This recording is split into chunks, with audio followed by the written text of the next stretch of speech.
20에서 25m의 태풍급 강풍이 불겠습니다.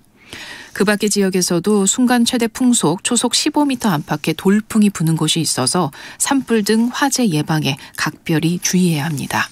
지금까지 아나운서 김소리였습니다. 정오 종합뉴스를 마칩니다. KBS.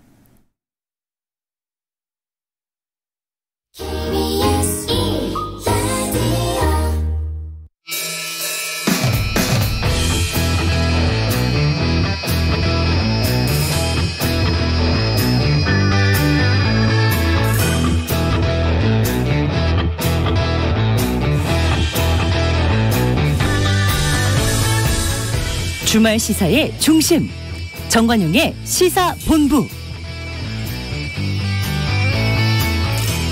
여러분 안녕하십니까, 정관용입니다.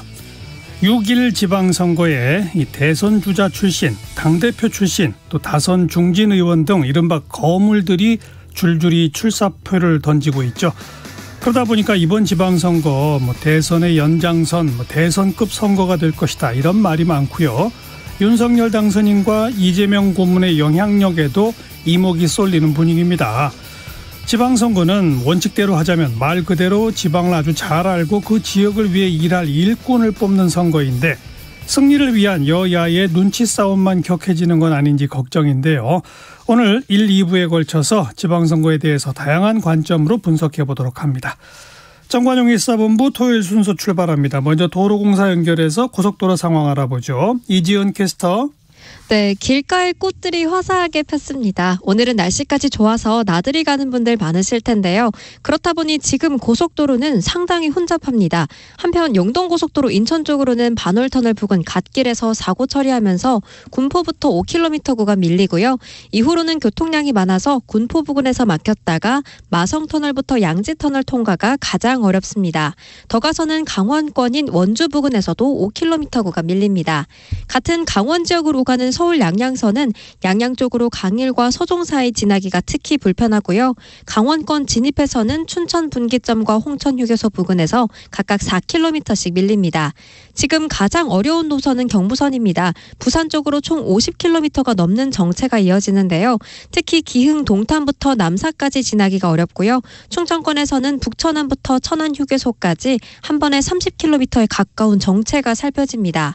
서해안 고속도로는 목포 쪽으로 팔곡 분기점과 팔탄 분기점, 그리고 서평택 부근 지나기가 어렵고요. 서해대교에서 막히면서 충청권 진입이 어렵습니다. 중부내륙선 타고 창원 쪽으로 가신다면 여주 분기점부터 감곡 사이에서 정체고요. 중부선은 남이 쪽으로 하남 분기점과 중부 1터널, 그리고 진천과 오창 부근에서도 밀립니다.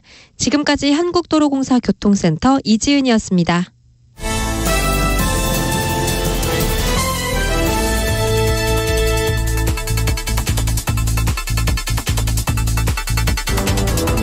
주간 뉴스 브리핑. 토요일 주간 뉴스 브리핑은 경향신문 박순봉 기자와 함께하죠. 박 기자 안녕하세요. 네, 안녕하세요. 네, 코로나19 확진자가 누적 1,500만 명을 넘었네요. 네, 오늘 기준으로 누적 확진자가 1,516만 9,189명이었습니다. 예. 한 1,517만 명 정도 되는 수치예요. 우리나라 인구가 5,162만 명이 조금 넘거든요. 그 비율로 따져보면은 29.4%, 그러니까 거의 30% 정도가, 즉 10명 중 3명 정도가 코로나19에 감염됐다라는 의미입니다. 그렇죠. 확진자 추이는 그래도 완만한 감소세를 보이고 있는데요. 오늘 발표된 하루 신규 확진자는 18만 5,566명이었습니다. 어제랑 비교를 해보면은 한 2만 명 정도 줄어든 수치고요. 예. 그리고 일주일 전 같은 요일, 그러니까 지난주 토요일하고 비교를 해보면은 7만 8,500명 정도 줄어든 수치입니다. 네. 이렇게 토요일에 신규 확진자가 오늘처럼 10만 명대로 나온 거는 6주 만이기도 하고요. 국가수리과학연구소는 2, 3주 안에 하루 신규 확진자가 평균 10만 명대 초반 수준까지 떨어질 것이다, 이런 관측도 내놨는데요. 이게 일평균 예측치인데, 정운옥 건국대 교수팀은 일주일 후에 25만 1,300명 정도, 그리고 2주 후에는 20만 4천 명 정도, 그리고 3주 후에는 15만 9천 명 정도로 줄어들 것이다, 이렇게 예측을 했고요. 예. 또 정의료 부산대 교수팀은 일주일 후에는 하루 평균 확진자가 17만 2천 명 정도, 그리고 2주 후에는 11만 6,500명 정도까지 내려갈 것이다, 이렇게 전망을 했습니다. 예. 다만 위중증 환자하고 사망자 숫자 여전히 많은데요. 오늘 발표된 위중증 환자는 1,099명, 여전히 1,000명대를 기록하고 있고요. 또 사망자는 338명이었습니다. 네. 이게 누적 확진자가 어마어마하게 늘어나다 보니까 코로나19 백신은 오히려 물량이 남아서 폐기까지 한다고요? 네, 맞습니다. 이제 말씀하신 대로 누적 확진자가 워낙 늘어났기 때문에 보통 확진이 되면은 추가 백신 접종은 안 하잖아요. 이게 자연 면역이 형성이 된 거니까요. 예. 그리고 또 기존의 백신 접종률이 높았다라는 점도 영향을 주고 있습니다. 어제 기준으로 18세 이상 성인은 96.4%가 2차 접종까지 마쳤고요. 그리고 60세 이상 고령층은 89.2%가 3차 접종까지, 그러니까 부스터샷까지 마친 상태입니다. 예. 이렇게 되면서 접종 대상이 크게 줄어든 거고요. 기존에 가장 많이 접종할 때는 하루에 136만 명이 맞기도 했었거든요. 근데 최근에는 하루 2만 명, 2만 건 안팎 수준으로 백신 사용량이 현저히 줄었습니다. 예. 그래서 올해 들어서는 백신 64만 회분이 폐기된 바가 있고요. 그리고 코백스 퍼실리티라고 해서 세계 백신 공동구매 프로젝트잖아요. 그렇죠. 여기를 통해서 올해 받기로 했던 물량은 우리 정부가 받지 않기로 그렇게 변경을 했습니다. 지금 환불 금액하고 절차 같은 문제는 협의하고 있는 상황이고요. 그리고 또 이외에도 개별 제약사들하고 계약한 물량이 굉장히 많거든요. 지금 1억 2,590만 회분 정도가 계약이 돼 있는 상황인데, 예. 뭐 대표적으로 화이자나 모더나 이런 회사들이 있겠죠. 이걸 어떻게 활용할지, 이건 바로 취소하기가 어려워서 어떻게 활용을 할 수 있을지 논의하기 위해서 방역 당국이 TF팀도 구성한 그런 상황입니다. 네. 사실 작년만 해도 미국을 방문해가지고 백신을 확보하려고 노력하는 그런 상황이었잖아요. 그때하고는 좀 상황이 많이 달라졌습니다. 네. 뭐 4차 백신 접종 얘기도 나오니까 그것도 좀 지켜봐야 되겠고요. 네. 정부가 또 거리두기 단계를 거의 대부분 없애버리는 일상 회복 가능성도 지금 시사하고 있죠? 네, 지금 현행 거리두기 단계를 요약해 보면은 사적 모임은 10인까지, 그리고 영업시간은 밤 12시까지 이렇게 조치가 되어 있는데요. 이 조치가 다음 주 일요일, 그러니까 오는 17일까지 적용이 됩니다. 그렇죠. 보통 거리두기 단계 끝나기 전에 다음 거리두기 단계를 정부가 한 금요일쯤에 발표를 해왔었잖아요. 예. 이번에는 정부가 아마도 지금 이 안을 검토하고 있는 상황이긴 한데요. 실내 마스크 착용을 제외하고는 대부분의 방역 조치를 해제하는 그런 방안을 검토하고 있습니다. 사실 이렇게 되면은 거의 일상회복 단계로 돌아가는 것이다, 이렇게 볼 수가 있는 거고요. 예. 뭐 대표적으로 예를 들어서 지금 서울 고척 스카이돔은 실내 시설이거든요. 지금 음식 섭취가 안 되는데 여기에서 치맥, 치킨하고 맥주를 먹으면서 야구를 볼 수 있게 된다, 이런 관측도 나오고 있습니다. 예. 그리고 지금 코로나19를 현재 1급 감염병으로 분류해뒀거든요. 근데 2급 감염병으로 하향하는 방안도 정부가 검토하고 있습니다. 그만큼 일상화된 대응을 하겠다라는 그런 취지고요. 그리고 방역당국은 포스트 오미크론 대응 체계를 어떻게 할 것이냐, 이걸 지금 이미 논의를 하고 있는 상황이거든요. 이제 감염병이 이제 1급에서 2급으로 내려가게 되면은 아마도 격리 기간도 좀 단축이 될 수가 있어요. 지금 현재는 감염되면 일주일 격리를 하게 돼 있잖아요. 맞아요. 근데 미국하고 영국 같은 경우에는 5일로 이미 단축을 했거든요.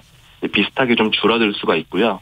다만 2급으로 되면은 입원비나 치료비를 기존에는 전부 국가가 부담을 했었거든요. 근데 이제 국민이, 개인이 일부 부담을 하게 될 수 있습니다. 예. 자, 정치권 소식으로 가서 윤석열 당선인 다음 주부터 대구 경북 지역 방문한다고요? 네. 윤 당선인이 다음 주부터 지역 순회 일정을 시작을 하거든요. 이제 그 첫 방문지가 대구 경북, 즉 TK 지역이 되는 겁니다. 윤 당선인 측에서는 3가지 의미를 강조를 했는데, 일단 첫 번째는 당선 감사 인사 의미가 있고요. 예. 그리고 두 번째는 민생 현장을 챙기겠다, 이런 의미도 있습니다. 그리고 세 번째로 윤석열 당선인이 계속 강조를 해왔던 게 지역 균형 발전을 해내겠다, 이렇게 약속을 해왔었거든요. 그런 의미도 있다라고 지금 설명을 하고 있습니다.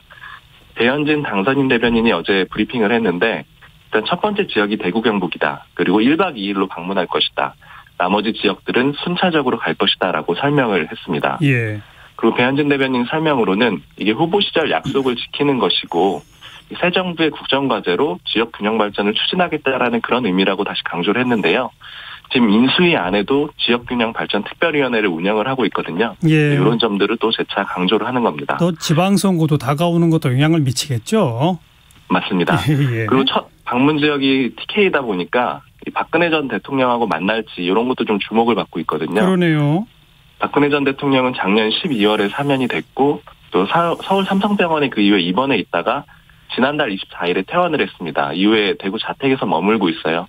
그래서 이제 TK 지역을 가게 되면 볼 수 있지 않겠느냐 이런 관측이 있는 거고요. 예. 실제로 윤석열 당선인도 박근혜 전 대통령을 만나겠다 이런 입장을 언론을 통해서 밝힌 적도 있었고 또 일정도 조율하고 있다라고 합니다. 다만 구체적으로 만날 것이냐 언제 만날 것이냐 이런 질문에 대해서는 이 배현진 대변인은 아직 일정이 확정되지 않았다 이렇게 답변을 했습니다. 예. 윤석열 당선인하고 박근혜 전 대통령 만남이 좀 주목되는 이유는 아무래도 두 사람 사이에 일종의 인연이 있기 때문인데요. 악연이죠, 악연. 예. 맞습니다. 윤석열 당선인이 2017년에 국정농단 사건을 수사를 했고 그 이후에 공소유지까지 쭉 진행이 됐었는데 그때 서울중앙지검장하고 검찰총장을 지냈습니다. 그러니까 수사를 총괄했다라고 볼 수가 있는 거죠. 예. 이 부분이 보수 지지층 일부에서는 좀 윤석열 당선인을 좋지 않게 생각하는 반감을 갖는 지점이거든요. 그래서 이제 윤석열 당선인 측에서는 이번 만남을 통해서 좀 일부라도 반감을 누그러뜨리고 국민 통합을 이루겠다. 그리고 또 말씀하신 또 지방선거에도 일정 부분 좀 효과적인 것을 좀 찾겠다. 이런 의미가 있습니다. 예. 박근혜 전 대통령 얘기 나온 김에 이 대구시장으로 출마한 유영하 변호사를 공개적으로 적극 지지하고 나섰죠? 네. 지금 대구시장 국민의힘 경선이 굉장히 치열하거든요. 대구가 원래 국민의힘 강세 지역이기도 하고요. 또 여기에 더해서 유력한 후보들이 많이 나왔기 때문입니다. 이 대표적인 후보가 홍준표 의원이 있고요. 그리고 김재원 전 최고위원이 있습니다. 예. 그리고 말씀하신 유영하 변호사가 있는데 유 변호사 같은 경우에는 박근혜 전 대통령의 변호를 맡아왔고 또 입장도 대리해서 내놔서 박근혜의 입이다 이렇게 좀 평가를 받던 인물이죠. 그렇죠. 근데 어제 박근혜 전 대통령이 유영하 변호사에 대해서 공개적으로 저를 대신해 꿈을 이뤄줄 사람이다 이렇게 지지를 호소를 했습니다. 어제 유영하 변호사가 자신의 유튜브 채널 유영하 TV에 영상을 공개했는데 이 영상에 박근혜 전 대통령이 등장을 했거든요. 표현을 좀 전해드리면은 일단 유영하 후보의 후원회장을 맡았다 이런 사실을 먼저 공개를 했고요. 예. 그러면서 유영하 후보는 지난 5년간 제가 가장 힘들고 고통스러웠던 시간을 곁에서 함께했다 이렇게 얘기를 하면서 묵묵히 제 곁에서 힘든 시간을 함께 참아냈다. 또 다른 사람들이 떠나갔다. 이런 표현들도 썼습니다. 예. 그리고 또 제가 이루고 싶었던 꿈은 유 후보가 저를 대신해 이뤄줄 것으로 저는 믿고 있다. 이런 얘기도 했고요. 이 박근혜 전 대통령이 상당히 좀 적극적으로 나선 모양새인데 그렇죠. 이렇게 정치적인 발언을 내놓은 게 한 5년 1개월 만이거든요. 2017년에 탄핵이 결정되고 나서 3월 12일에 청와대를 떠났는데 그때 모든 결과에 대해서는 제가 안고 가겠다. 진실은 밝혀진다 이렇게 얘기를 했지만 그 이후에 정치적인 발언은 잘 하지는 않았었거든요. 그렇죠. 홍준표 의원 같은 경우는 어제 강하게 반발했습니다. 페이스북에 대구시장 경선이 정책 대결의 장이 아니고 전직 대통령 파리, 대통령 당선자 파리 선거로 변질됐다 이렇게 적었고요. 다만 김재원 전 최고위원 같은 경우에는 박근혜 전 대통령에 대해서 특별히 비판적 입장을 내놓지는 않았습니다.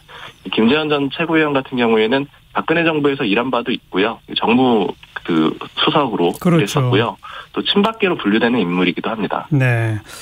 그런가 하면 윤석열 당선인이 초대 총리로 한덕수 후보자를 지명했고 이제 검증이 시작됐어요. 벌써 몇몇 가지 의혹이 제기가 되죠. 네, 일단 첫 번째 의혹은 한덕수 후보자가 1989년부터 1999년, 그러니까 2년 동안 서울 종로구 자신의 집을 미국의 AT&T 회사하고 또 모빌오일 코리아라는 회사에 임대를 해주고 그 월세 수입으로 6억 2천여만 원 정도를 받았거든요. 예. 이걸 가지고 이해충돌이냐 아니냐 이런 의혹이 제기가 된 겁니다. 이제 외국계, 미국계 회사들인데요. 이게 왜 이해충돌 의혹이 제기가 됐냐면은 이 기간 동안에 한덕수 후보자가 청와대 통상산업비서관, 또 외교통상부 통상교섭본부장 뭐 이런 직책을 비롯해서 다양한 외교통상 자리에 주요한 자리에 있었거든요. 그러니까 즉 해외 기업 활동과 관련된 정부 요직을 맡았던 때라는 그런 시기라는 겁니다. 예. 그 시기에 외국 회사로부터 월세 수입을 받은 거는 부적절한 게 아니냐 이런 지적이 있는 거고요. 그리고 두 번째 논란은 김앤장 법률사무소 고문으로 4년 4개월 일을 했거든요. 근데 이때 고문료로 한 20억 원 정도를 받았다라는 겁니다. 그리고 또 재산이 많이 늘었다라는 점도 주목을 받고 있는데 인사청문 요청안이라고 해서 재산 같은 것들을 등재한 내용을 이제 국회로 보내게 되거든요. 근데 그 내용을 보면은 한덕수 후보자 본인하고 배우자의 재산이 총 82억 5,900만 원 정도가 되는데요. 예. 이게 2012년 4월에 주미대사를 물러나고 신고했을 때 40억 6,700만 원 정도였습니다. 그러니까 10년 동안, 즉 공직에 있지 않는 기간 동안 10년 동안 재산이 한 2배 정도로 늘어나게 된 겁니다. 한덕수 후보자는 청문회 가서 자세하게 설명하겠다 이런 입장인데요. 어제 기자들하고 만나서 기본적으로 무슨 관계가 있는 게 전혀 없기 때문에 의원님들도 잘 이해해 주시지 않을까 생각한다. 이 관계라는 거는 외국계, 미국계 회사들을 얘기하는 거고요. 그리고 또 우리 자료가 다 제출이 됐으니까 청문회에서 아주 성실히 잘 설명드리겠다. 이렇게 얘기를 했습니다. 네. 민주당하고 국민의힘 이 한 후보자 중심에 두고 쌍방 공방을 벌이고 있어요. 네, 민주당은 총공격을 펼치고 있는 상황인데요. 윤호중 민주당 비대위원장은 어제 비대위 회의에서 한덕수 후보자를 두고 임대왕이다 이렇게 표현을 했습니다. 이렇게 표현을 한 거는 방금 설명드린 대로 외국 회사에 집을 빌려주고 임대료 수익을 얻은 걸 비판을 한 거고요. 그리고 박홍근 원내대표도 본격적인 검증에 들어가기 전부터 김앤장 고문료 20억 원, 집값 축소 신고 같은 의혹이 수두룩하다 이렇게 지적을 했고요. 예. 특히 월세가 아까 6억 2천만 원 정도를 받았다라고 말씀드렸잖아요. 예. 이걸 거론하면서 집 한 채 값은 월세다. 그리고 또 직무의 이해충돌 논란은 매우 심각하다. 이렇게 지적을 하고 있습니다. 민주당 같은 경우에는 소위 벼르고 있는 그런 상황인데요. 이 한덕수 후보자의 검증 과정이 지방선거에도 영향을 줄 수 있다라고 보고 있는 거고요. 그렇죠. 네, 어제 인사청문 특위위원 명단을 최종 확정하고 또 본격적인 검증 작업을 시작을 한 상황입니다. 네, 반면에 국민의힘은 철통 방어로 맞서고 있는 상황인데 배현진 당선인 대변인 같은 경우에는 어제 브리핑을 했는데 민주당의 여러 가지 비판에 대해서 국민들이 좀 황당하다는 반응이 많은 것 같다 이렇게 얘기를 하면서 5년 동안 문재인 정부의 인사검증 기준이 국민들이 보기에 공정과 상식에 맞았는지 의문이다 이렇게 답을 했습니다. 그러니까 즉 문재인 정부 인사 문제를 지적을 하면서 역공을 펼친 거고요. 예. 그리고 이준석 대표 같은 경우에는 한덕수 후보자가 2007년에 노무현 정부의 마지막 국무총리로 일을 했었거든요. 그때 임명이 됐다라는 점을 강조를 하면서 한 후보자에 대해서 15년 전에는 아무 지적이 없다가 지금 지적하는 것들이다라고 하면서 당시 인사청문위원장이 박병석 현 국회의장이었다 이렇게 방어를 하기도 했습니다. 예. 자, 이제 양당 내부로 가봐서 민주당에서는 이 박지현 공동비대위원장이 이 당의 광역단체장 후보들을 공개적으로 비판해서 지금 논란이 일고 있어요. 네. 박지현 비대위원장이 어제 공개회의에서 당내 인사들을 비판을 했는데 표현을 좀 전해드릴게요. 예. 부동산 문제로 국민을 실망시킨 분들이 6일 지방선거에 예비후보로 등록을 했다. 우리 당이 대선에 진 정당이 맞는지 반성하고 책임질 자세가 돼 있는지 심각히 되돌아봐야 된다. 이렇게 얘기를 했는데요. 이걸 가지고 해석을 좀 해보자면은 예. 우회적으로 노영민 충북지사 후보 또 박주민 서울시장 예비후보를 비판한 걸로 그렇게 해석이 됩니다. 네. 왜냐하면 노영민 전 대통령 비서실장 같은 경우에는 2020년에 문재인 정부가 1가구 1주택을 이 공직자들에게 권고를 했었거든요. 예. 근데 당시 2주택이었는데 서울 강남 아파트랑 충북 청주 아파트를 이렇게 두 채를 가지고 있었어요. 근데 당시에 충북 청주 아파트를 팔아가지고 서울 아파트만 남겼느냐 이런 비판을 받았었고요. 그렇죠. 그리고 박주민 의원 같은 경우에는 임대차 3법이 통과가 될 때 임대료를 좀 큰 폭으로 미리 올려가지고 논란이 있었는데 맞아요. 이 임대차 3법 중에는 2+2년으로 계약 기간을 늘리고 그 늘리는 기간 동안에는 즉 연장을 할 때는 임대료 상승폭을 많이 못 올리도록 제한해둔 그런 조항이 있거든요. 5%만 올리게 돼 있죠. 예. 맞습니다. 이걸 벗어나기 위해서 미리 올린 게 아니냐. 법을 피하려고 한 것이다. 이런 지적이 나왔던 겁니다. 그리고 이 박지원 비대위원장은 송영길 전 대표를 향해서도 비판을 했는데요. 대선 패배로 물러난 당대표도 후보로 등록을 했다. 이렇게 얘기를 했습니다. 지금 송영길 전 대표는 서울시장 후보로 나선 상황이고요. 맞아요. 박지원 비대위원장은 이런 얘기를 하면서 어제 광역단체장 후보 접수 명단을 보고 반성과 쇄신이 가능한 것인지 깊은 고민을 하지 않을 수 없었다. 이런 얘기도 했습니다. 예. 그렇지만 당내에서는 박지원 비대위원장의 비판에 대한 반박도 있었거든요. 진성준 원내수석부 대표 같은 경우에는 어제 라디오에 나와서 노영민 전 대통령 실장에 대해서 결과적으로 두 집을 모두 팔아서 이제는 무주택자가 된 상황이다. 이렇게 얘기를 했고요. 그리고 또 박주민 의원에 대해서는 그런 정도가 공천에 큰 장애가 될 거라고 생각하지는 않는다. 이렇게 반박을 했습니다. 그리고 또 송영길 전 대표에 대해서는 유력한 후보가 잘 안 보이는 상황이었는데 헌신하겠다고 나선 것이다. 그 자체로 평가할 만하다라고 얘기를 했고요. 예. 또 김남국 의원도 라디오에 나와서 결국에는 정치 세대 교체든 86 용태론이든 인위적으로 아니면 강압적으로 해서 될 것은 아니다. 즉 송영길 전 대표한테 지금 86 용태론을 좀 이렇게 대표적으로 나서야 된다 이런 압박들이 좀 있거든요. 예. 이런 것들을 반박을 한 겁니다. 네. 자, 국민의힘 쪽에서는 신임 원내대표의 권성동 의원, 이른바 윤핵관이었죠. 권성동 의원 뽑혔어요. 네. 권 의원은 윤석열 당선인하고 가까운 의원 중에 한 명이고요. 강원 강릉에서 4선을 했습니다. 검사 출신이기도 하고요. 이명박 정부 청와대에서 법무비서관을 지냈어요. 윤석열 당선인하고 가까운 의원 3명이 꼽히는데 장제원 당선인 비서실장, 그리고 윤한홍 의원, 그리고 권성동 의원인데 예. 권성동 의원이 원내대표가 된 겁니다. 어제 경선이 치러졌었는데 여기서 102표, 그러니까 102명의 의원들 가운데 81표, 81표를 얻어가지고 압도적인 승리를 거뒀습니다. 압승이네요. 네, 권성동 의원의 경쟁자는 조혜진 의원이었는데 조혜진 의원은 21표를 받는데 그쳤고요. 원래는 김태흠 의원도 원내대표 출마 의사가 있었는데 윤석열 당선인하고 이준석 대표를 비롯한 당 지도부가 설득을 해서 지금 충남지사 출마로 방향을 좀 바꾼 그런 상황입니다. 예. 권성동 신임 원내대표는 어제 정견 발표에서 윤석열 당선인한테 쓴소리 많이 하겠다 이렇게 강조를 했거든요. 표현 전해드리면 대통령 당선인과의 신뢰관계를 바탕으로 당정 간 가교 역할을 충실히 하겠다라고 얘기를 했습니다. 윤석열 당선인은 권성동 원내대표 당선 직후에 축하 전화를 걸었다라고 하는데요. 내용을 전해드리면 국민을 위해 함께 제대로 일해보자. 당정이 환상의 호흡으로 국민만을 위한 원팀이 되도록 하자. 노력하자. 이렇게 얘기를 했다라고 합니다. 네. 주간 뉴스 브리핑 오늘 여기까지 합시다. 경향신문 박순봉 기자 수고하셨어요. 네, 감사합니다. 12시 32분 향해 가고 있습니다. 기상청 교통정보센터 연결해서 날씨와 도로 상황 알아보도록 하죠. 기상청의 최형우 씨. 네, 날씨 정보입니다. 아침에 일부 서울을 포함한 중부 지방에 약하게 비가 내렸지만 건조함은 그대로입니다. 현재 건조특보가 서울 등 전국 곳곳에 발효 중인 곳이 많고요. 특히 동쪽 지역은 대부분 건조특보입니다. 그리고 강풍경보와 주의보까지 겹쳐 있는 곳이 강원 영동과 경북 산지와 동해안 일부 지역인데요. 이들 지역은 건조함 속에 바람까지 매우 강하게 불기 때문에 화재 예방에 각별히 더 신경을 쓰셔야 되겠습니다. 주말 휴일 내내 상황이 비슷할 것으로 예상됩니다. 게다가 기온이 높이 오르면서 건조하면 더 심해지겠고요. 오늘 서울이 23도까지 기온 예보되어 있습니다.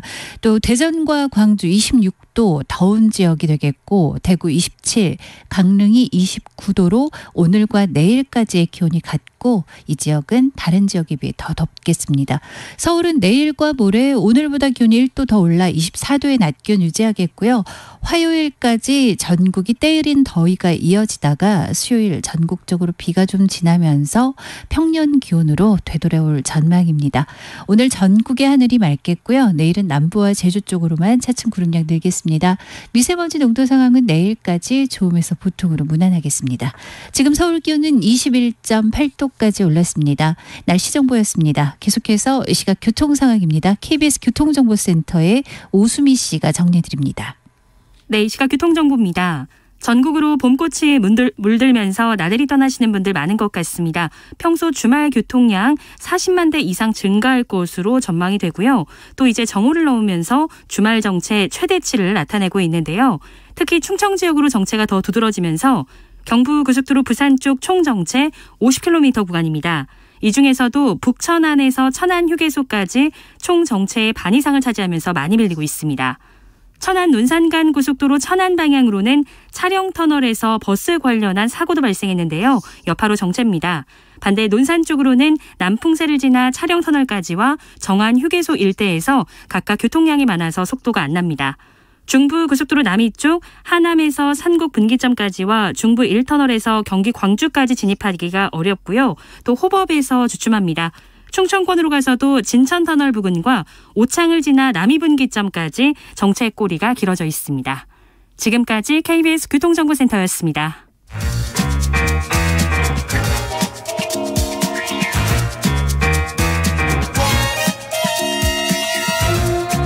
KBS 일라디오의 시계는 쉬지 않고 돌아갑니다. 주말 정오, 정관용의 시사본부. 6월 1일 지방선거 앞두고 각 당의 공천 경쟁이 치열하죠. 치열했던 대선의 연장전이다 이렇게 여겨질 만큼 대선급 주자들까지 참여하는 등 열기를 더해가고 있습니다. 자, 그래서 이번 주하고 다음 주에 이 각 당의 공천관리위원회 대변인 모시고 자세한 얘기를 좀 나눠보겠습니다. 먼저 오랜만에 정치 현장에 복귀하셨네요. 이 국민의힘 공천관리위원회 대변인 맡게 된 김행 대변인 스튜디오에 직접 나오셨습니다. 어서 오십시오. 안녕하세요. 오랜만입니다. 오래간만에. 2013년에 청와대 대변인 하셨으니까 네네. 거의 10년이네요. 네.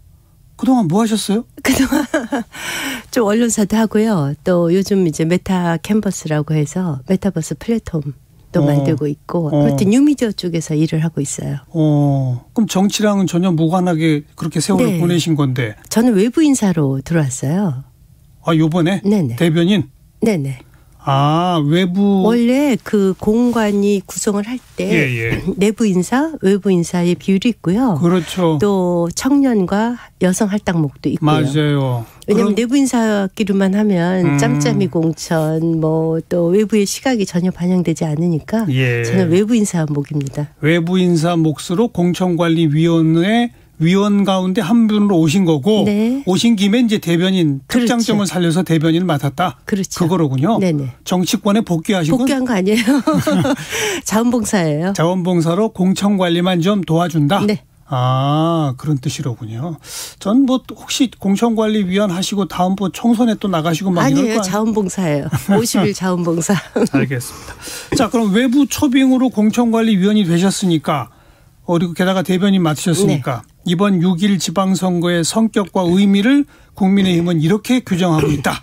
이 얘기를 듣는 게 아마 첫 번째 순서일 것 같아요. 네, 사실 이제 저희가 이번 선거는 여당으로 바뀌고 치르는 그렇죠. 선거예요. 그렇죠. 집권 여당으로서 치르는 선거거든요. 그러니까 윤석열 대통령 취임하신 후에 치르는 선거이기 때문에 지방선거의 의미가 남다르다고 생각을 하고요. 지난 대선의 그 완성은 이번 지방선거의 완성이다. 이렇게 지방선거에 이겨야 비로소 이제 대선도 완벽한 완승이다. 이렇게 저희는 판단하고 있어요. 그런 만큼 중요한 선거죠. 네, 네. 그리고 공천의 어떤 원칙 기준이 있다면? 네. 저희는 이제 제일 큰 원칙은 무조건 이기는 선거를 해야 된다. 왜냐하면 아시다시피 여소야대이지 않습니까? 예. 그래서 국회의 지원을 받기 쉽지 않기 때문에 지방선거가 바로 이제 20일 만에 치러지는 선거고요. 취임하신 후에. 그래서 무조건 이기는 선거다. 그러기 위해서는 기득권을 다 내려놔야 된다. 그래서 저희가 천명했듯이 이전에 여론조사 짬짬이 같은 공천 또는 위에서 내리꽂은 것 같은 느낌을 주는 공천. 도저히 후보가 될 수 없는데 저건 돈이 있지 않았을까? 이런 의심이 드는 공천. 이런 건 완전히 배제하고요. 오로지 본선 경쟁력만 갖고 뽑기로 그렇게 했습니다. 네, 본선 경쟁력 그게 결국 무조건 이기는 그거네요. 그렇죠. 네네. 근데 그건 지방에 일 잘할 일꾼하고 같은 얘기인가요? 다른 얘기인가요? 사실은 같은 얘기예요. 왜냐하면 유권자들의 수준이 높아서 일 잘할 일꾼이 본선 경쟁력도 있는 거다. 그럼요. 아하. 그동안은 사실 그렇지 못한 경우가 많았었거든요. 근데 또 그러다 보면 지금 제가 처음 시작하면서 얘기했듯이 막 대선 주자로 뛰시던 분들도 막 나오고 지금 그러지 있지 않습니까? 근데 그 가운데 또 일부는 그동안 그 지역에선 전혀 활동 안 했던 분들이 대표적으로 유승민 의원 같은 경우 지금 경기도지사 좀 출마 선언하고 있지 않습니까? 그런 게 전혀 그 지역에서 활동 안 하던 분들이 무조건 지명도나 이런 것만 가지고 막 뛰어들면 되느냐 이런 얘기도 나오잖아요. 그러니까 이제 그 지역의 지역구를 갖고 있는 김은혜 의원이 또 도전장을 내밀었죠. 그래서 이제 그렇게 후보 간의 상호 견제 또 건전한 경쟁을 통해서 저희가 최종 경선 후보를 뽑는 거고요. 또 유권자들이 굉장히 냉정하거든요. 그러니까 저희는 유권자의 눈높이에 맞춰서 정말 본선 경쟁력이 누가 있는지 그걸 보는 것이기 때문에 대권 주자라고 해도 그냥 한 분의 경선 후보 중에 한 분일 뿐이에요. 저희한테는. 그러니까 그분이 되면 그야말로 본선 경쟁력이 있는 거고요. 그저 유권자분들께서 판단하시겠죠. 그러니까 그분이 그동안 활동 안 했던 지역에 나가겠다고 하는 것까지 뭐라고 말할 수는 없다. 그렇죠. 그런 거예요. 그럼 어떻게 저희가 얘기를 하겠어요. 지금 공천 그 룰은 정해졌나요? 네, 공천 룰은 다 끝냈고요. 어저께부터 저희는 이제 민주당보다 빠른데요. 그 공천 신천자들의 그 심사를 하고 있습니다. 면접 심사. 면접 심사하는 거죠. 오늘 다 끝납니다. 그걸 좀 절차를 설명해 주세요. 네. 면접 심사를 공관위원들이 봐서 네네. 거기서 그 경선 대상이 되는지 안 되는지 적격성 심사를 합니까? 어떻게 하는 겁니까? 일단 이제 단수 지역이 좀 있어요. 예컨대 이제 부산이라든가 경상북도 이런 데는 신청자가 단 한 분뿐이 없으세요. 현역 시장 지사죠. 네네. 그리고 이제 서울도 마찬가지고. 박형준, 모세훈, 이철우 이렇게 맞습니다. 세 분이죠. 예, 그러니까 이제 그런 데는 단수 공천할 수뿐이 없고요. 그건 그냥 면접만 보고 그냥 끝나는 거네요. 그렇죠. 경쟁자가 없으니까. 그리고 이제 호남 일부 지역이 그럴 수 있고요. 그러네요. 네네. 그런 데는 이제 단수 공천은 빨리빨리 저희가 결정을 하고 가장 빠르게 이르면 이제 뭐 월요일 날에도 발표를 하고요. 그래서 본선을 뛸 수 있게 도와드리고 그 다음에는 저희가 이제 당내의 예비 여론조사를 합니다. 예. 네, 그래서 예비 여론조사를 통해서 3배수로 압축을 하죠. 각 광역단체장 후보라고 치면 3명까지만? 네. 그렇지만 3명까지 다 가는 건 아니고요. 예컨대 1등이 압도적이면 2, 3등이 만약에 뭐 10%도 안 된다. 그럼 단수로 결정할 수도 있죠. 근데 일단 이제 그래요? 예비조사는 하죠. 예. 경쟁자가 있는 경우에. 면접을 하면서 예비조사 결과를 그렇게 다 반영을 해서 아니죠. 면접이 끝난 후에 면접 끝난 것 중에 그럼 면접은 뭘 하는 거예요? 뭐 본인의 정치적 신념이라든가 어떻게 싸우겠다라든가 글쎄요. 그런 얘기를 뿐만이 아니라 그 뭐 전과 기록 이런 걸 저희가 다 심사 과정에서 봐요. 그래서 면접 과정에서 탈락시키는 경우도 있죠. 그런 거군요. 있죠.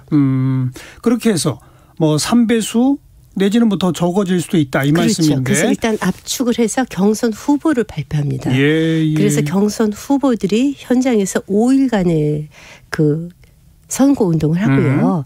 그 다음에 제가 이제 경선 여론조사가 당원 50%, 일반 국민 50%에서 경선 후보자를 결정짓죠. 저희는 아마 4월 22, 23일이면 후보가 다 결정될 것으로 봅니다. 당원 50%, 일반 국민 50%. 네네. 예. 그 가운데 이 감점 룰 가지고 지금 논란이 있었잖아요. 있었죠. 지금 그 논의는 끝났어요? 끝났죠. 그 결과적으로는 어떻게 결론이 난 겁니까? 결과적으로 이제 그 감점의 경우는 이제 현역 국회의원의 경우 그것을 버리고 갈 때 저희가 이제 그야말로 아직도 이제 여소야대가 곧 이제 이루어지지 않습니까? 그래서 의석수가 하나라도 중요하기 때문에 또 게다가 또 보궐선거 또 해야 되니까. 네, 보궐선거도 해야 되고 해서 가급적이면 현역이 출마를 좀 자제해달라라는 의미에서 마이너스 5점의 감점이 있고요. 또 무소속 저희 당에 경선 신청을 했다가 그것을 불복해서 무소속으로 출마했거나 또는 타당으로 반대당으로 출마하신 분들도 계세요. 과거에 말이죠. 네네, 과거에. 그렇죠. 그런 분들은 마이너스 10점. 그래서 최대 15점까지 받을 수 있죠. 예. 이게 이제 홍준표 의원의 경우 네네. 무소속으로 출마해서 당선되고 복당했잖아요. 네네, 맞아요. 그러니까 마이너스 10점. 그죠? 네, 그렇죠. 또 현역 의원인데 지금 출마하니까 또 마이너스 5점. 네. 합해서 마이너스 15점을 받게 되네요. 네네. 본인 득표율에 마이너스 15점이 아니라 15%. 15% 그러니까요. 그게 감해지는 거죠. 이게 처음에는 이게 25%까지 가지 않았었어요? 네네. 이거 왜 이게 다시 조절됐어요? 근데 이제 25%는 이제 좀 지나치다는 의견들도 좀 있었어요. 왜냐하면은 경선 불복은 사실상 해당 행위거든요. 근데 이제 당시 공천 과정에서 상대당으로 갔던 건 아니고 무소속이었기 때문에 거기 좀 줄여지기는 했는데 저희가 이제 감산 규정이 지난번 최고위원회에서 그 의결됐던 것도 아니고 잠깐 논의됐을 적에 좀 지나치게 과하게 그렇게 됐기 때문에 만약에 그때 이제 김재원 최고가 그렇게 만들었다는 게 사실이에요? 그 제가 최고회의에 들어가질 않아서 그 사정은 저는 전혀 모르겠고요. 여하튼 너무 마이너스 감점이 심하면 자칫 본선 경쟁력이 있는 후보까지도 놓칠 수 있다 이런 우려도 있었고요. 사실 이제 15% 감산을 해도 그것까지 이기면 본선 경쟁력에서 그래도 상당히 인정을 저희가 해줄 수 있다 이렇게 판단을 한 거죠. 그 15% 감산하면 적은 퍼센트는 아닙니다. 그것도 큰 거죠. 그렇죠. 뭐 얘기 나온 김에 바로 그 홍준표 의원이 지금 출마 선언한 대구가 지금 뜨겁습니다. 김재원 최고도 출마 선언했고, 그렇죠. 유영하 변호사가 출마 선언했고, 네. 박근혜 전 대통령이 공개적으로 유영하 변호사를 지지하고 나섰잖아요. 네, 그렇죠. 이건 어떻게 국민의힘에서는 입장이 어때요? 그 모든 출마자들, 경선 후보자들이 그 후원회장들을 갖고 계세요. 예. 네, 저희도 그 정도 의미로 봅니다. 근데 그냥 후원회장이 아니잖아요. 그렇지만 전 대통령이잖아요. 네, 그러시죠. 그렇지만 그걸로 인해서 가점이 있는 건 아니고요. 결국 본인의 실력으로 이제 김재원 후보라든가 홍준표 후보를 이겨야죠. 이길 것 같아요? 정치적 고려는 없습니다. 박근혜 전 대통령의 힘이 막강하지 않나요? 아직도 그쪽 지역에서는? 글쎄 뭐 이제 만약에 경선 후보를 압축이 된다면 이제 어떻게 박근혜 전 대통령 힘만 갖고 되겠어요? 네. 우선 본인 경쟁력이 있어야죠. 아까 얘기한 대로 예비조사에서 우선 그 3배수 그렇죠. 안에 들어갈 수 있을 정도인지를 봐야 되겠군요. 그렇죠. 그 예비조사는 그냥 일반 국민 여론조사입니까? 아니면 그것도 반반. 거기도 당원 50%, 일반 국민 50%? 네. 그래서 예비 타당성 조사를 해서 아무튼 3배수를 압축을 하니까 일단 거기에 들어와야 되고요. 그다음엔 이제 그 나머지 두 후보 또는 경우에 따라서는 한 후보가 될 수도 있어요. 너무 이제 퍼센트 차이가 크면 거기서 이겨야죠. 어떤 정치적 고려가 있을 수가 없어요. 지금 그 나서고 있는 그 모든 예비 후보들이 지금 김행 대변인이 설명한 예비조사를 해서 차이가 너무 나면은 탈락시킨다 이런 룰에 다 알고 동의하고 나온 겁니까? 그렇죠. 네네. 아니 상대적으로 홍준표 의원이나 김재원 최고에 비해서 유영하 변호사는 어찌 보면 좀 뒤늦게 뛰어든 셈이기 때문에 인지도 면에서 나는 좀 뒤처지니까 지금 예비조사 결과만 가지고 컷오프 시키는 건 부당하다 이럴 수도 있는 거 아니에요? 그런 식으로 지역구를 따지면 어떤 지역에서든지 나올 수 있는 소리예요. 다 공정한 룰로 하니까. 그 대신 뭐 또 막강한 분이 후원회장이시잖아요. 대구 지역에서는 정치력이 크신 분이 후원회장이시니까. 누구도 예단할 수가 없어요. 오늘 뭐 김행 대변인 모시면서도 제가 예상했던 바긴 한데 공관위 대변인 맡고서 하는 얘기는 전부 교과서적인 얘기밖에 교과서 아니에요. 다른 거 더 제가 답변하기 곤란한 거 막 하세요. 아니, 그러니까 물어봐봤자 똑같은 양 예상되는 답일 것 같아요. 아니에요. 유승민, 김은혜 요 맞붙은 경기 쪽에서는 또 윤 당선인의 윤심이 어디에 있느냐 뭐 이런 얘기도 있잖아요. 아니 근데 뭐 윤심으로 결정되면 뭐 이번에 이제 그 경기도 저희 쪽 입장에서 보면 경기도가 가장 핫한 지역으로 부상을 했어요. 물론이죠. 네. 그리고 실제로 이제 저희가 대선 때 진 지역이지 않습니까? 그래서 경기도에서 반드시 이겨야 되는데 저희도 뭐 처음에는 이제 본인이 출마를 김은혜 의원 쪽에서 출마를 선언하기 전까지만 해도 김은혜 그 후보의 존재감이 별로 없었죠. 그런데 오늘 아침 어디에 나온 조사를 보니까 거의 엇비슷하게 됐더라고요. 네, 그러니까 아주 재밌을 것 같아요. 저희도 예상을 못 하겠어요. 각각의 장단점이 있죠. 유승민 후보 같은 경우는 여하튼 저희 당의 대통령 후보셨으니까 인지도가 전국적으로 높고요. 반면에 이제 김은혜 후보 같은 경우는 역시 이제 대변인을 지내서 얼굴이 많이 알려진 데다가 또 그 지역의 지역구를 갖고 있지 않습니까? 그렇죠. 그러니까 당협위원장들이 아무래도 더 우호적일 수 있죠. 근데 옛날처럼 더더구나 국민들한테 윤심이 있다고 해서 국민들이 찍어주나요? 안 되죠. 예. 그 뭐 당에 옛날처럼 뭐 버튼 눌러서 찍어라 이럴 수도 없는 상황이고요. 결국은 민심에 달렸다. 그렇죠. 본선 경쟁이니까 달렸다. 네네. 그거 봐요. 또 예상. 아니 근데 그대로. 당연한 거예요. 당연한데 저희는 아무튼 두 분이 더욱더 치열하게 싸워서 예. 경기도의 주목을 저희 당이 다 끌어서 예. 저희가 이겼으면 좋겠어요. 예. 서울, 부산, 경북, 뭐 전남 이런 쪽은 뭐 거의 단수 공천으로 갈 것 그렇죠. 같고 지금 제일 좀 관심이 모이는 데가 경기도하고 대구 뭐 이렇게 그렇죠. 되고 네네. 또 그 밖에 지금 국민의힘이 좀 관심 갖고 지켜보는 지역이랄까 뭐 심혈을 기우는 지역은 또 어디 있습니까? 사실 이제 그 저희가 탄핵 이후에 총선 대선을 다 지지 않았습니까? 지선도 졌죠, 지선도. 네, 지방선거도 치고 그래서 사실 지방선거가 정말 저희 쪽으로서는 그 대통령이 일하기가 힘들 정도로 예. 기울어지는 운동장이거든요. 예.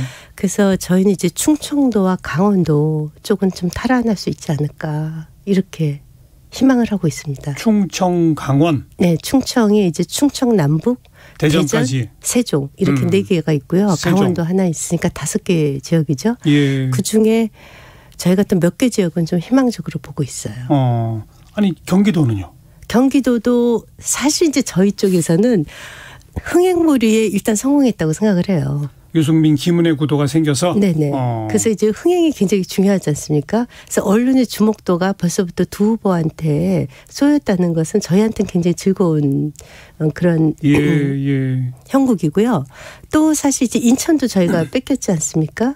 근데 이제 그 사실 이제 오세훈 시장께서는 이제 재보궐선거 통해서 들어오셨는데 예. 그 부산의 박현준 후보도 마찬가지죠. 그렇게 보자면 이제 지난번 지방선거에서 완패를 한 건데 이번에는 완승을 지금 노리시는구나 결국 그러니까.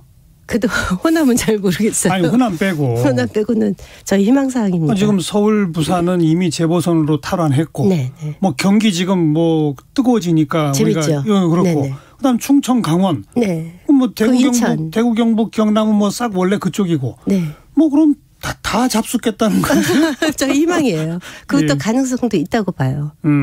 그리고 사실 이제 지방행정이라는 것은 중앙정부와 중앙에서의 막강한 지원이 굉장히 요구됐거든요. 예, 그래서 사실 집권여당과 맥을 같이 하는 게 예. 지방의 발전에 있어서 굉장히 중요하고 그런 의미에서 저희는 이번에 굉장히 희망적으로 보고 있죠. 그렇죠. 그러니까 이제 선거에 임하는 국민의힘의 기본 전략은 딱 정해졌네요. 네. 이제 우리가 여당이니 네. 여당 그 대통령과 호흡 맞춘 시도지사 만들어 주셔야 네. 일 제대로 할 수 있다. 뭐 이거네요. 그렇죠. 아니 실질적으로 지방자치단체장과 대통령의 그 당적이 다를 경우에 그 지방이 발전하기가 어려워요. 네. 네. 뭐 말씀 다 들었습니다. 고맙습니다. 네네. 국민의힘 공천관리위원회 김행 대변인과 함께 이야기 나눴습니다. 고맙습니다. 고맙습니다. 네. 강산해가 부르는 할아버지와 수박 잠깐 들으시고요. 저는 1시 2부에 다시 옵니다.